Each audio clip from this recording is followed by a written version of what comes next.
अच्छी तरह आचरण में लाए हुए दूसरे के धर्म से गुणों की कमी वाला अपना धर्म श्रेष्ठ है। अपने धर्म में तो मरना भी कल्याणकारक है और दूसरे का धर्म भय को देने वाला है। अब बताया कि गुरु ने बताया कि स्वधर्म का पालन अगर निष्काम भाव से किया जाए तो वो कल्याण को देने वाला होता है।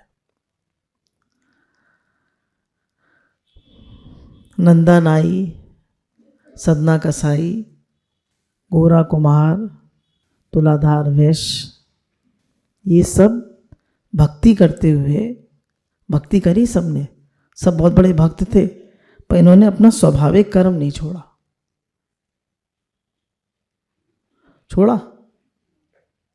नहीं छोड़ा और इन्होंने सब कार्य भक्ति के साथ किया। कबीरदास जुलाहा थे और अपने कर्म में भी ये भक्ति करते थे। अब सिद्धांत बताया, हम लोग उसमें साधक संजीवनी से में से ही पढ़ के लेते हैं, श्लोक जो भी लेते हैं, तो उसमें स्वामी रामसूरदास जी कह रहे हैं कि मनुष्य कितनी भक्ति कर सकता है? 2 घंटे, 4 घंटे, ज़्यादा ज़्यादा 6 घंटे। इससे ज़्यादा कोई भक्ति कर सकता है? हाथ खड़ा करे, कर सकता है? नहीं कर सकता। पर हमें भक्ति कितनी करनी है? 24 घंटे। 24 घंटे कैसे भक्ति करें? सब कर्म भगवान के लिए करें। तो जैसे शरीर थक जाता है ऐसे मन भी थक जाता है। तो एक ही काम को आप रिपीटेडली करते रहेंगे तो मन उसमें अब चेंज चाहता है। अब चेंज, कबीरदास जी बुनते थे, क्या कहते हैं, कपड़ा, फिर क्या करते थे? मतलब भक्ति भी करते थे, कपड़ा भी बुनते थे। और जब कोई ग्राहक आता था समझते थे भगवान आए, है ना? क्या समझते थे? भगवान आए, वो मुझे उनकी सेवा करनी। तो भक्ति को उन्होंने अपने कर्म में भक्ति का रंग लगा दिया, भगवान का रंग लगा दिया। सब काम भगवान के लिए करते थे, भक्ति हो गई। तो हमारा कर्म ही भक्ति हो जाए। अब हम सत्संग में आ गए, सत्संग सुनते हैं, भजन करते हैं, तो हमें ये नहीं सोचना चाहिए अब हम घर का काम क्यों करें, अब बच्चों की सेवा क्यों करें, या कोई बिजनेस करता है तो हम बिजनेस क्यों करें, मैं तो सत्संगी हो गया। नहीं, ये आपको अब कर्म मिला हुआ है, इसको आप करते रहिए। भगवान ने कहा, हे अर्जुन, तू कर्तव्य कर्म नहीं करेगा तो तेरा जीवन निर्वाह भी सिद्ध नहीं होगा। इसलिए तू अपने कर्तव्य कर्म को कर। और इसमें भी कह रहे हैं कि जो हमको स्वधर्म से कर्म मिला है उसको करने से और साथ में भगवान को याद करने से हमारा कल्याण हो जाता है। नंदा नाई का तो बताते हैं कि वो एक बार राजा की हजामत बनाया करते थे, तो एक बार नहीं पहुँचे, भजन में इतना मस्त हो गए कि उन्हें देर हो गई, संतों की टोली भी आ गई, नहीं जा पाए राजा की उस पर। तो कौन पहुँचा राजा की हजामत बनाने? भगवान पहुँचे। तो इन लोगों ने कभी अपना स्वाभाविक कर्म नहीं छोड़ा। एक बार ये जो थे तुलाधार वैश्य, ये तेल बेचने का काम करते थे।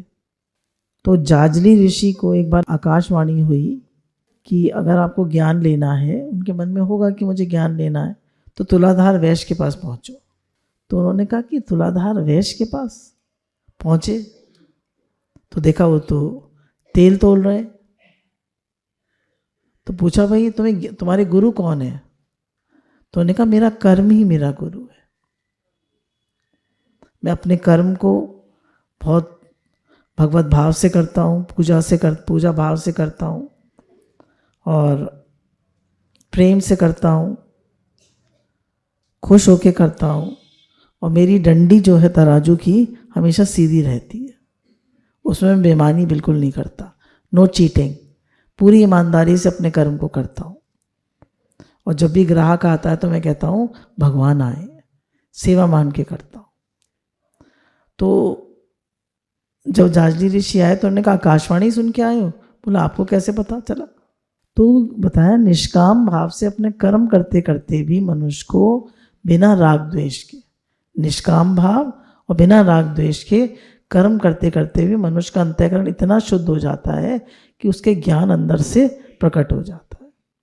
अब आप लोग सोच सकते हैं भाई हम लोग तो वैश्य हैं, तो हम लोग क्यों सत्संग कर रहे हैं? हाँ, जाति से व्यापार करना चाहिए, सत्संग क्यों कर रहे हैं? एक तो बताया कि गुरु प्रदत्त कर्म है, गुरु प्रदत्त कर्म है, गुरु ने दिया हमको, कहा कि भाई सत्संग करो, तो कर रहे हैं सेवा। अच्छा, फिर बताया जो भी भगवान की तरफ चलना स्वाभाविक कर्म है ना, हमारा स्वधर्म है, और संसार में बढ़ना परधर्म है। शरीर वर्ण आश्रम के अनुसार जो भी आपको कर्म मिला है, अगर आप निष्काम भाव से कर रहे हैं, है ना, निष्काम भाव से कर रहे हैं तो सब स्वधर्म है, और सकाम भाव से कर रहे हैं तो सब परधर्म है। मानिए क्षत्रिय बिजनेस कर रहा है और खूब पैसा बना रहा है, खूब चीटिंग कर रहा है, तो वो स्वधर्म हुआ परधर्म? और निष्काम भाव से कर रहा है तो स्वधर्म। तो शरीर इंद्रियां मन बुद्धि से जो भी आप कर्म करते हैं वो सब निष्काम भाव से कर रहे हैं, जैसे गुरु बता रहे हैं ईमानदारी से कर रहे हैं तो सब स्वधर्म है, और बेईमानी से कर रहे हैं तो सब परधर्म। तो कैसे कर रहे हैं ये देखना है। तो भक्ति करने के लिए घर या काम छोड़ने की कोई ज़रूरत नहीं है, आप घर में रहकर ही भक्ति कर सकते हैं, और जो आपको काम मिला है उसको भी छोड़ने की ज़रूरत नहीं है, उसको चेंज करने की भी ज़रूरत नहीं है। अगर सुनहार का बच्चा है तो उसने शुरू से नहीं देखा सुनहारी होते हुए, हैं?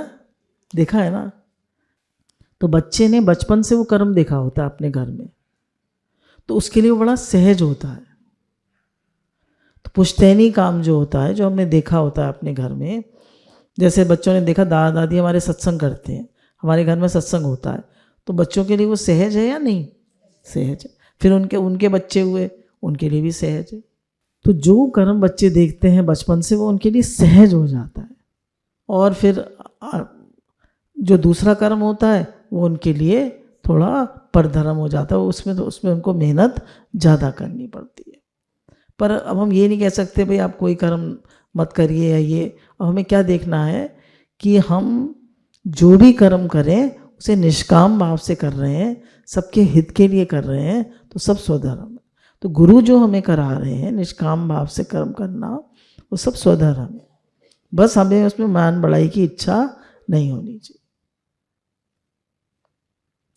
मान बढ़ाई की इच्छा नहीं होनी चाहिए कि भैया मुझे मान बढ़ाई मिले, मुझे पैसा मिले, मुझे सुख आराम मिले, लोग मेरी सेवा करें, ये सब भाव नहीं होनी चाहिए।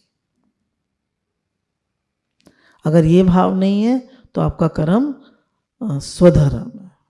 अब अर्जुन क्या कह रहे हैं, उसको अपने कर्म में दोष दिख रहे हैं, क्षत्रिय कर्म में दिख रहा है। इतने सारे गुरुजन खड़े हुए हैं, इतने सारे मेरे बंधु बांधव खड़े हुए हैं, मैं लड़ाई नहीं करूँगा, मैंने कैसे मारूँ, मैं गुरुजनों कैसे मारूँ, मैं अपने बंधु बांधवों कैसे मारूँ। तो कह रहा है भिक्षा का अन्न खा लूँगा पर इन्हें लड़ाई नहीं करूँगा। तो ये स्वधर्म हुआ परधर्म? परधर्म। कौन सा धर्म हुआ? परधर्म हुआ। परधर्म नहीं करना है। परधर्म में तो भगवान ने क्या कहा कि अर्जुन तेरा क्षत्रिय धर्म है तो युद्ध कर, क्योंकि तेरा क्षत्रिय धर्म तुझे युद्ध करे बिना तुझसे रहा नहीं जाएगा, तो युद्ध कर। और भिक्षा मांगना तेरा धर्म है नहीं, तो उसे मांगी ही नहीं जाएगी। मांग लेगा अर्जुन भिक्षा? नहीं मांग पाएगा। तो इसलिए भगवान कह रहे हैं कि अपना धर्म कभी नहीं छोड़ना चाहिए मनुष्य को। अब देखिए, अब हम लोगों के लिए आ जाती है बात। हम लोगों को लोग गृहस्थ धर्म में है, तो लोग कहते हैं अब हमारा मन नहीं लगता खाना बनाने में, घर का काम करने में। तो बोला कि आपकी जैसे मानिए बच्चों की शादी हो गई, बच्चे बड़े हो गए, अब 62 में रिटायरमेंट हो जाती है आदमी की, 58 62 में रिटायरमेंट हो जाती है। अब रिटायरमेंट एज से पार चले गए, अब आपके घर में साधन भी हो गए, आपको सत्संग अच्छा लगता है, आपको भजन अच्छा लगता है, तो अब उस कर्म को धीरे धीरे कम कर सकते हैं। ठीक है? और अगर नहीं है कोई तो आपका कर्म है, स्त्री का धर्म है घर की और पति की सेवा करना। लड़का है, बहू है, तो उसका धर्म है माता पिता की सेवा करना। बहू का धर्म है सास ससुर की सेवा करना। अपने माता पिता की सेवा करो। अगर हम गुरु के अंडर में हैं तो गुरु की सेवा करें, है ना। आजकल के बच्चे माता पिता को बुरी तरह करते हैं, अच्छी तरह करते हैं? बोलिए, बुरी तरह करते हैं। बच्चों तड़ाक तड़ाक जवाब देंगे, बात नहीं मानेंगे, काम नहीं करेंगे। बहुएं भी सास ससुर की सेवा नहीं करेंगी। सही है गलत? सही है, नहीं करते हैं। अब तो बस ये हो गया है मी एंड माई फैमिली। अब तो मी एंड माई फैमिली भी ज़्यादा हाई सोसाइटी में कम होता जा रहा है। उससे क्या होता जा रहा है? मी, बस मैं। तो जो भी आप काम कर रहे हैं उसे बड़े भाव से, बड़े प्रेम से, भक्ति समझकर, भगवान की सेवा समझकर, गुरु ने हमें बताया है, गुरु को ऊपर रखकर उस काम को करिए कि भगवान जी ये मेरी सेवा है, ये आपने मुझे दिया है, मेरा स्वाभाविक कर्म है, मैं इसको पूजा मान के करूं। जो कर्म देखिए हमें भगवान की ओर ले जाए वो सब स्वधर्म है, और जो संसार की ओर ले जाए वो परधर्म है। तो भगवान अर्जुन को क्या आज्ञा देते हैं? सुख दुख मान अपमान जीवन मरण में सम रहकर युद्ध कर। समता को प्राप्त होकर कर्म करने से कल्याण होता है, और राग द्वेष का त्याग करके समता में स्थित होकर कर्म करने से सद्गति होती है। कैसे कर्म करने? तो प्रॉफिट हो गया तो बड़े खुश, आज आए पतिदेव, बड़े खुश हैं, आज बहुत अच्छी सेल हुई। दूसरे दिन सेल कम हुई तो आज थोड़े से ठीक है, और एक दिन बिल्कुल ही नहीं हुई तो मूड ऑफ है। भगवान क्या कह रहे हैं? समता। सुख दुख हानि लाभ जीवन मरण सब में है अर्जुन, तो सम रहे। जो भी हम कर्म कर रहे हैं उसमें समता रहनी चाहिए, और उसके प्रॉफिट की इच्छा नहीं होनी चाहिए। और जो भी कर्म करें उसमें सुख आराम मान बढ़ाई भोग संग्रह आदि का त्याग करके निष्काम भाव से अपने कर्म का पालन करना चाहिए। हम जो भी कर्म कर रहे हैं उसमें हमें क्या लगता है? सुख आराम मान बढ़ाई भोग संग्रह। भाई आदमी ये देखता है मुझे सुख आराम मिल रहा है या नहीं। प्रॉफिट के बारे में इतना नहीं सोचना चाहिए, सबका हित हो रहा है या नहीं। जैसे कल मैं एक लेक्चर सुन रही थी तो उसमें था कि 3 सर्कल्स बनाए थे उन्होंने कहा what, how and why. What you are doing, आप क्या कर रहे हैं, ये सबको पता होता है। आप सबको पता है आप क्या कर रहे हैं? व्हाट यू आर डूइंग सबको पता होता है या नहीं? किसी को नहीं पता तो हाथ खड़ा करें। सबको पता लगता है। हाउ यू आर डूइंग, कैसे कर रहे हैं, ये भी सबको पता होता है। But why you are doing, क्यों कर रहे हैं, व्हाई यू आर डूइंग, ये नहीं पता होता। तो सबसे इंपॉर्टेंट क्या है? Why you are doing. भाई हम क्यों कर रहे हैं? तो what you are doing, how you are doing and why you are doing. तो why is the innermost circle. तो ये तो सबको पता होता है what you are doing and how you are doing, पर व्हाई क्यों कर रहे हैं? क्यों कर रहे हैं? प्रॉफिट के लिए, पैसे के लिए, मान बढ़ाई के लिए, सुखाराम के लिए। आजकल बच्चे बड़ी बड़ी नौकरियां क्यों करते हैं? पैसा कमाएंगे, नाम होगा। व्हाई आर डूइंग, सेवा होगी, देश की सेवा होगी, मानव जाति की सेवा होगी, लोगों का हित होगा। हमारा व्हाई होना चाहिए। व्हाई आई एम डूइंग, मैं भक्ति क्यों कर रहा हूँ? मेरा काम सिद्ध होगा, मेरा ये काम सब ठीक रहेगा? नहीं, मेरा भगवान से प्रेम हो।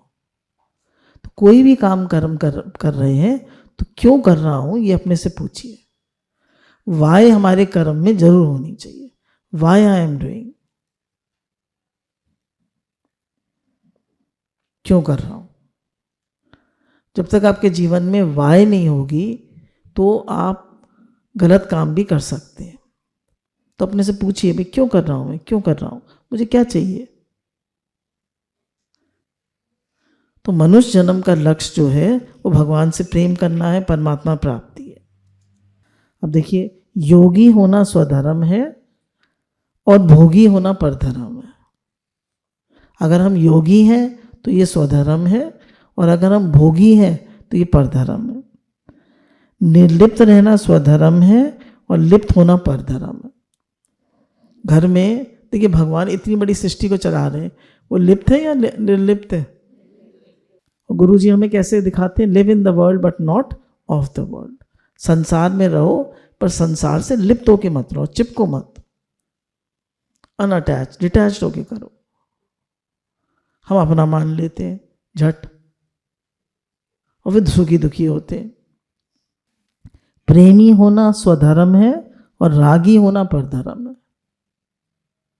ना। प्रेमी होना, प्रेम है हमारा सबसे, गुरु कहते हैं योर ओशन ऑफ लव। प्रेम होना स्वधर्म है, पर रागी होना,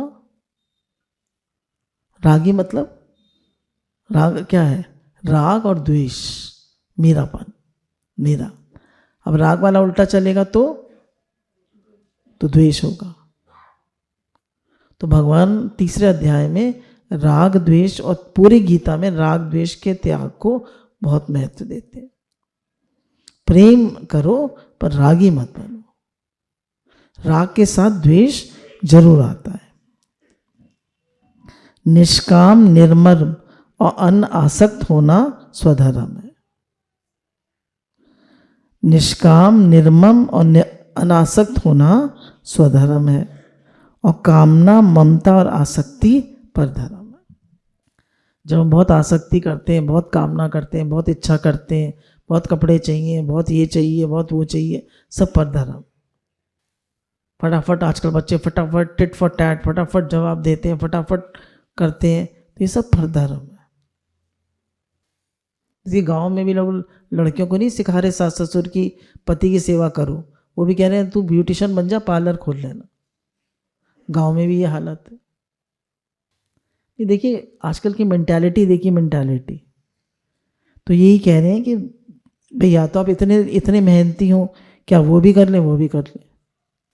अच्छा, ये हमको भगवान की ओर ले जाएगा। गीता भगवान का आदर्श देखिए। गीता भगवान क्या करते थे? जब वो दिन भर घर का काम करते थे, सास को खुश रखते थे, सेवा करते थे, और काफ़ी बड़ा परिवार था, और फिर दोपहर को जो रेस्ट टाइम होता था, वहाँ दादा भगवान की कैसेट बजा लेते थे और बैठ जाते थे अपनी डायरी लेकर। वहाँ से जो भी लोग, और उनकी नंद बैठ जाती थी, वो अपनी मीरा भगवान, वो अपनी फ्रेंड्स को ले आती थी कॉलेज से। धीरे धीरे उनका सत्संग शुरू हो गया। कौन सा टाइम दिया उन्होंने? फिर भी जब सत्संग भी खूब हो गया तो भी सारा घर का काम करके, और तब फिर वो सास को खुश करके तब जाते थे सत्संग। शरीर में ज़्यादा आसक्त होना परधर्म है, और भगवान में आसक्त होना स्वधर्म है। गुरु की आज्ञा में चलना स्वधर्म है, अपने मन की आज्ञा में चलना परधर्म, मन से मेरे रहना परधर्म, और अपने विवेक से काम लेना स्वधर्म। दो प्रकार की इच्छाएं होती हैं, भोग की इच्छा और कल्याण की इच्छा। आजकल सबको किस तरह की इच्छा होती है? भोग की या कल्याण की? भोग की। बड़ी गाड़ी, बड़ा मकान, अच्छे कपड़े, घूमना फिरना। आजकल तो विदेश घूमने का इतना शौक है, वो भी best hotel, best holiday resort, सब कुछ बेस्ट। धार्मिक स्थान पे जाएं तो वो भी ठीक है। लोग वृंदावन जाते हैं, बांके बिहारी के दर्शन करते हैं, चाट पकौड़ी खाते हैं, वहाँ की टिक्की बहुत अच्छी होती है, वहाँ की लस्सी बहुत अच्छी होती है, वो बस पी पा के आ जाते हैं। क्या बांके बिहारी के दर्शन करें, कुछ उस वहाँ पे भी कामना कर लेते हैं, भगवान जी हमारा ये काम पूरा कर देना। अब ये स्वधर्म हुआ या परधर्म हुआ? तो बांके बिहारी के दर्शन करने गए तो सधर्म करके आए, परधर्म। तो गुरु हमें सब चीज की समझ देते हैं। भोग संग्रह की इच्छा परधर्म है, अपने कल्याण की इच्छा स्वधर्म। कर्म योग, भक्ति योग, ज्ञान योग, तीनों स्वधर्म। जो गुरु ने हमको तीनों योग बताए ये स्वधर्म है, क्योंकि ये नेचुरल है, स्वाभाविक है। कि अपने कल्याण की इच्छा जो है स्वाभाविक है, हमें इसमें किसी और की हेल्प की ज़रूरत नहीं है।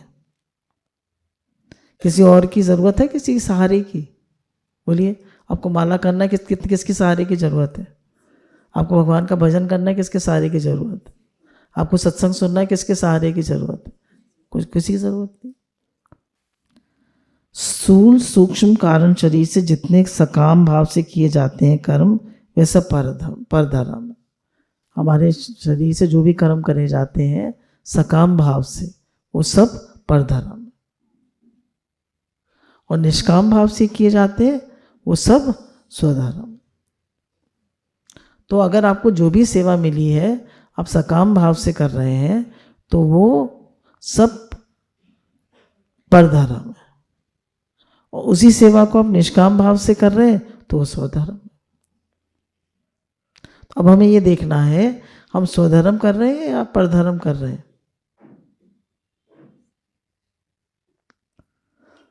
ध्यान देना है कि परधर्म ना करें। खाली हमारा भाव ये होना चाहिए, हम दुकान खोल के बैठे हैं, कस्टमर आता है, भगवान आ रहे हैं इस रूप में, भगवान की सेवा हो रही है, मैं खाली प्रॉफिट के लिए नहीं कर रहा।